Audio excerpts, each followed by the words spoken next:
Well, your 2001, 2002 team was a really special team. Can you talk about the players on that team and what it is that you remember from that year? Some names from that year include Brian Sikora, Dan Wheeler, Matt Omi, John Lean, I think, was on that team. And there's a group of the kids that, four of those kids, they played a lot of basketball, awful lot of basketball together. And Brian Sikora was kind of the X factor thrower. He was a multi-sport athlete. And was he a year, was he Older. a senior? Yes. And those guys were juniors? Mhm. Yep. I remember that team. Bodre was a sophomore. Yeah, that's right. Was a sophomore. But so Bodie didn't play other sports other than baseball, but no football. And No, those kids were all. He had some back They issues. played some football too, but they played an awful lot of basketball. And together in the summer too. I think their AAU team, they all played together, so they were playing constantly year round. And they were a pretty good group, and they were weeks ahead of other groups you've had prior to that. As far as you kind of map out every season, that this group's a couple weeks ahead of the group we had last year at this point in the season. We kept on challenging these kids, and they were picking up things. And I think you made a comment in the state tournament. All the different things that we had put in offensively to attack a 1-3-1 zone. Oh, wow, and all these different things. These kids are pretty sharp. Yeah. And every day you had to throw something new at them, they could pick it up. Some kids need repetition. But we did a lot of things both offensively and defensively with those kids because they were pretty sharp. Well, in scouting reports, I mean, we did so much defensively to change things up, and we could do it on the fly. And God, they were so smart. It was fun because you could do a lot with them. Yeah, and quite a few of them played in college. Yeah. And Dan Wheeler, they won a national championship out of Amherst. Okay. Omi went and set some Only played records at St. St. John's. John's. Assists, and Yeah. Giant Lean went down to Gustavus, Yep. and Vodre up to UMD, and Sikora, I think. Sikora went to UMD. UMD as well. Yeah. You had some very versatile players there. I remember in that season we were at Rosemont, and I think Brian Sikora scored 17 of our first 17 points, and we were up 17-0 against them. He was an animal. He was a leader. He demanded a lot of his teammates. It didn't make him easy to get along with, but that's fine. I mean, he really demanded a lot of his teammates, and his teammates followed him. But, I mean, the versatility of players. I think of a kid like Dan Wheeler. I mean, his sophomore year before we went to the state tournament, he wasn't even on the varsity team, and came out here in his bare feet and went like 10 for 10 on the 3 line, just going around shooting. He was a fantastic shooter. Matt Omi, just a tremendous point guard. Another great shooter we had was Brent Augustine. Yeah. Oh, I mean, he was a catch and shoot. Man, he could shoot the ball. Vodre coming off the bench. Tell a story about him in a minute too. But you go back and look at the region semifinals. We're playing Chaska, and they got this 1-3-1 zone on us, and we're struggling. And we put a little ninth grader in that. Joseph, a ninth grader. He was a ninth grader. And he gets in there, and I said, we just said, just break it down. And he got right in between everything because we were trying to pass through it, and it was wide and everything. He basically got us to the next game, which was Eden Prairie, to get to the state tournament. And then we drew Rochester Century and had them down, and they. Going back to the region final game before you move on, I distinctly remember. I mean, Brian Sikora was a scorer, and he was he did a lot of things on his own, and I don't know if you could always fully trust, like, is he going to do the right thing all the time?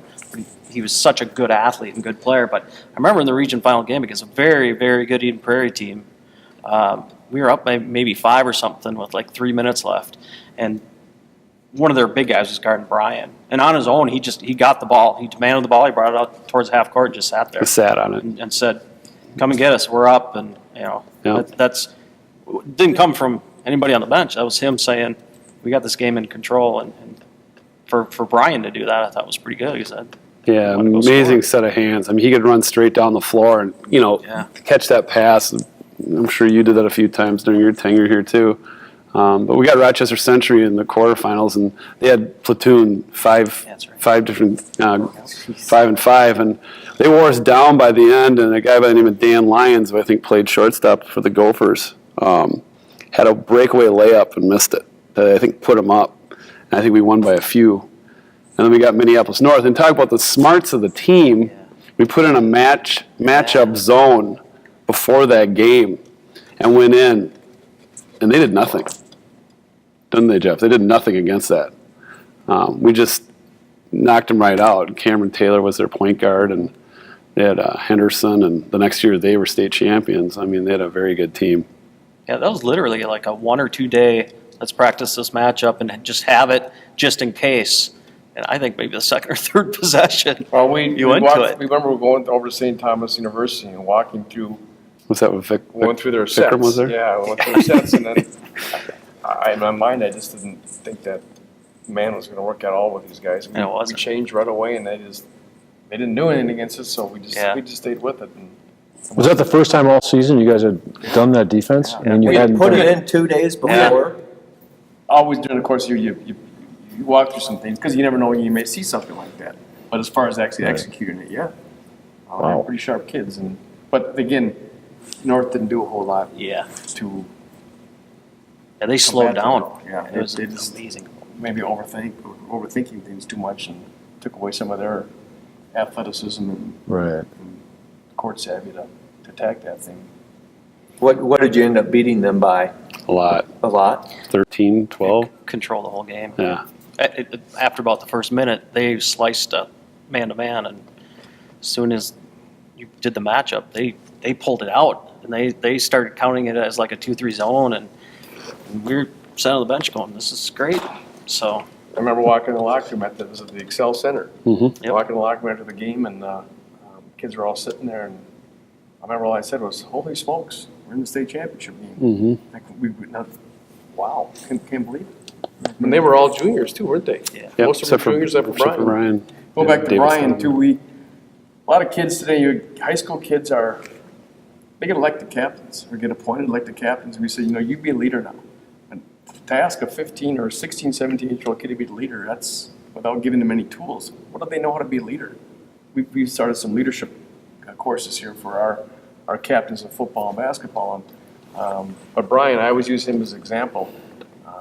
One of the best leaders we've ever had here. He's a kid that, talk is cheap. Kids say, we got to get going. And Brian would come in the timeout. There were some timeouts that we came in, called timeout, and Brian would talk the whole timeout.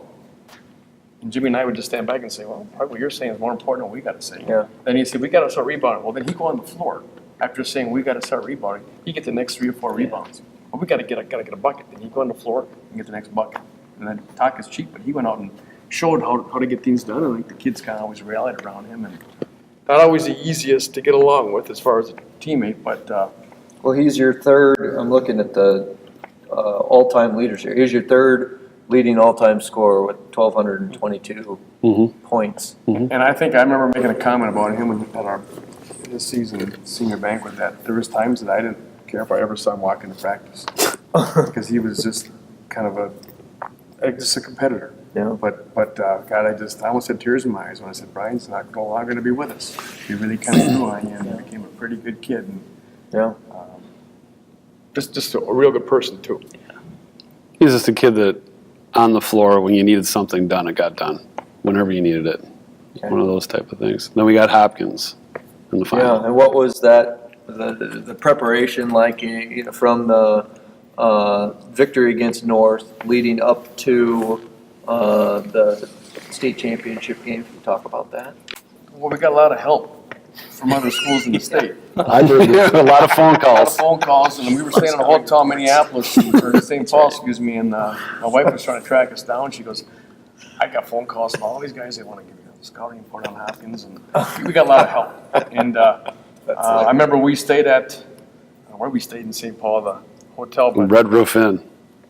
something over there. Way out And there. Red Roof before Inn. the state tournament game, and I remember being in the hotel with you guys. Well, we also had some guys in our group that were JV players that I was a little concerned about. So I stayed the whole night in the hallway, sitting on my chair, making sure that those doors would stay shut. And these guys broke down a lot of film that that was given to us on Hopkins.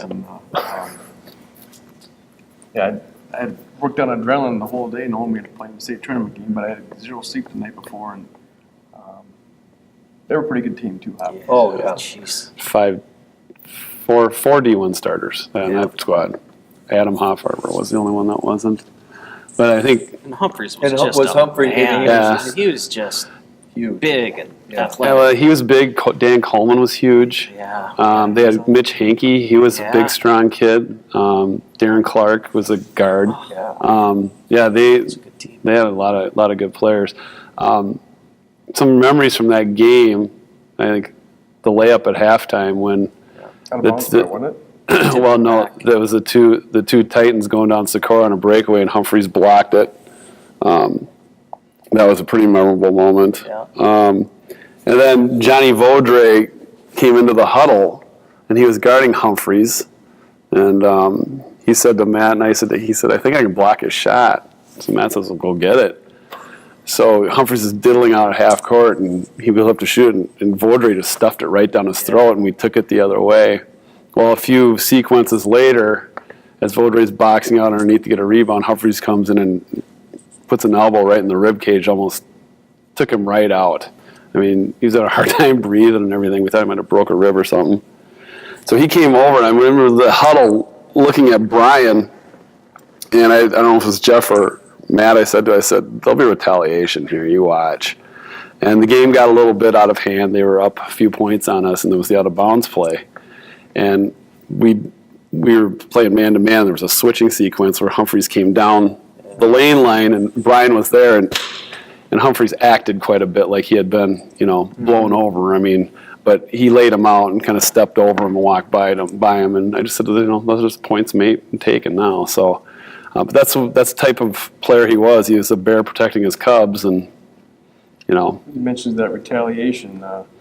Remember their Hoffarber was a pretty good defensive player. Oh. They were pressing the heck out of our Omi and our ball Yeah. handling. So we decided, well, okay, we'll start the second half. Second half, we'll go set up a ball screen in the backcourt, try to loosen up the pressure of our point guards.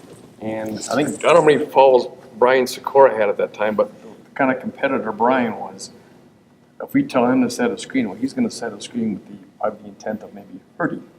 So I said, Brian, I don't want you to set that screen.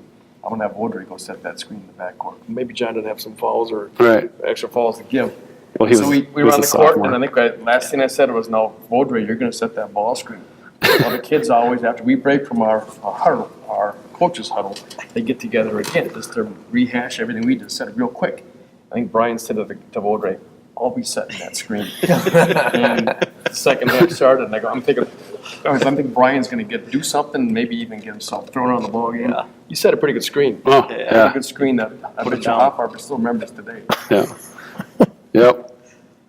Yeah, the huddle wasn't rehashing what we had said. The huddle Yeah. was Brian saying, okay, here's what we're going Right, to do. here's what we're going to do right. And what was the final in that game? Was it 10, 12 points? 54-40. Yeah, I think it was.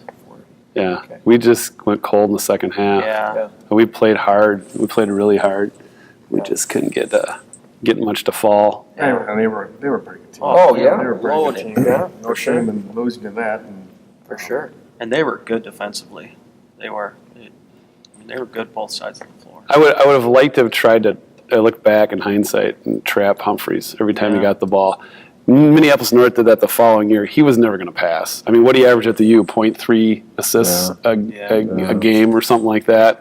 He wasn't going to pass the ball, and he had to get his and stuff. But that's hindsight. How did you feel, Jeff, about getting to a state championship game that you had experienced watching your dad be the head coach of this program? Was there much pressure that you felt? Like, I got to win this, validate what I'm doing here. I got a standard I got to live up to. Maybe. if there was, I didn't think about any of that at the time. You're just so focused on the kids and their preparation for the game. And after it was all over, did I feel like we were a failure? No, I didn't. Because I thought, that's a pretty good team. That was a pretty good team. But I think we had a couple good years going into that. And, of all the 400 some schools in the state, and we're playing the last game of the season, you got to feel pretty good about that. What did you learn from the previous state tournament experiences before you got into that game that you were able to utilize In the third year where you were is there anything that you Don't get the first or second seed. don't get? Don't get the first or second Don't best draw team. them. Oh, yeah.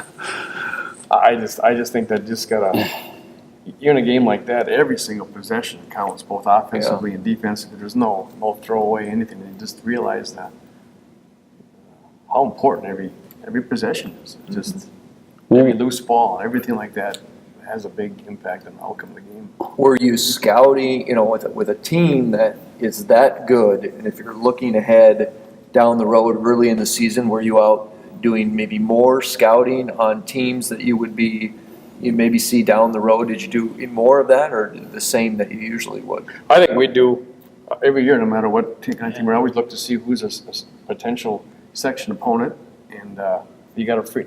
I think a conference opponent always takes precedence, but you always look down the road, and he and I always try to get as many personal looks at teams as we can. But there's only so many nights of the week you can do that. And Saturday afternoon, the team's playing. They're not on your schedule. What are you doing here? Well, maybe run it down the road. I know when Kevin was playing, I saw Blaine play about 5 games that year. Did you really? I saw Blaine play in the Stillwater tournament. My dad sent me over there to watch that. Well, we were there. You were there. We were in the tournament. I saw them prior to the Stillwater tournament because they were in that tournament too. Okay. But I saw them play about 5 times. They were a top team in the state then too. Right. And I saw North get beat your year. They got who beat them? Park Center. Park Center. I saw that game down at the Minneapolis Auditorium. Yeah. Just you always do the best you can to prepare your teams for your kids for any potential. And actually, I think, if my memory is correct, was Novak the coach at Blaine. Blaine? And that was before seeding. So, I mean, like my senior year, that's before they ever had seeds. So you knew the region that you were going to face Right. if you Ahead of got to the time. state tournament. Yeah. So you kind of knew They had the region seeded. Right, Yeah. right. So you kind of knew who you could be facing if Yeah. you got that far. So that helped. See, nowadays it's a little tougher because then they shuffle everything around. It's tougher, but it's also, with exchange of huddle teams Huddle, and stuff that like makes- too. yeah. You can see them, not in person, but you see them on tape. One thing with going to the state tournaments, though, once you get there, you get your foot in the door. Like I think the 81 team would probably say this too. Once you get your foot in the door, that expectation rises and that interest rises on your program, and it just kind of feeds itself. And I look at Lakeville North now. I mean, there's a program like that too. I mean, they've had a Division I player for the past 7 years in a row, but you get that expectation lifted, and the kids all want to get there. They want to do that. I think after the 02 state tournament, didn't we have our biggest camp ever?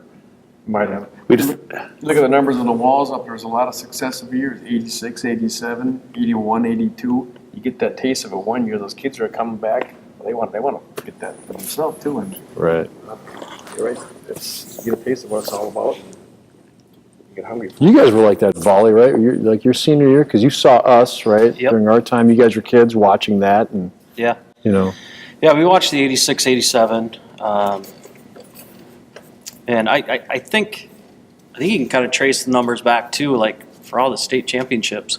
You can count like 15, 16, 17 years later, and that's a good team as well. So I think the success, all of a sudden all the kindergartners want to play basketball instead of hockey. Oh. And so I think that little roller coaster, I think you can trace it back to, you go from 76 and then you go up to 87, and the kids who are around in 76 are winning it in 87, and I think that Right. was similar to a lot of the state tournament teams. Is it infuses a bunch of younger talent into your program. yeah, a lot more is going into just winning it in '87. Yeah. It's getting inspired in '82, Right. and and then it kind of builds on itself. I think. I mean. That's